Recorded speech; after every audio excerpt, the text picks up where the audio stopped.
Hey guys, Nick the Nurse here. Today we're going to be talking about some of the signs and symptoms that are associated with a patient who has a DVT or deep vein thrombosis.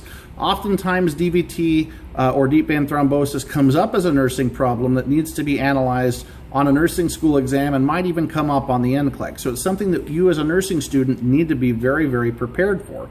And also, it's common in hospitals. It's something that comes up in clinical practice. Again, this is not clinical advice, but it just is something that might come up in the future, so you need to be very aware of what to expect. So signs and symptoms of a patient who might have a DVT or deep vein thrombosis include a positive Homan sign. Now, a lot of newer practitioners, as opposed to old school practitioners, are moving away from a positive Homan sign being an indicator of a positive DVT. Why is that? Because many of them, this is what I've heard, they feel that a positive Homan sign or the dorsiflexion of an extension of the foot down there, you're just moving your foot back and forth and see if you have calf pain, might dislodge a clot. And it also might cause the patient to be in excruciating pain. So a lot of practitioners are moving away from that. That doesn't mean it's something that might not show up on the NCLEX exam, or it might show up on a nursing school exam. So that's something that you also need to be looking out for.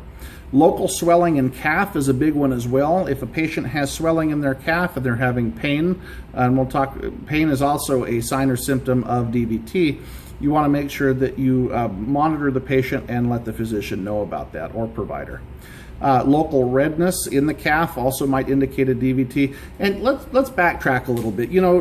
I guess the classic signs and symptoms when you're looking for a DVT are usually in the calf or in the lower leg, because that's where they tend to collect. But people can get DVTs in really any part of the body or any extremity. I heard several years back, I saw an internet article, and everything we see online is always 100% correct, right? But this guitar player, right? He was playing his guitar, and apparently his arm was in a dependent position or a fixed position for such a long period of time that he actually developed a DVT in his arm from playing the guitar over and over and over again practicing. So you can get a DVT anywhere.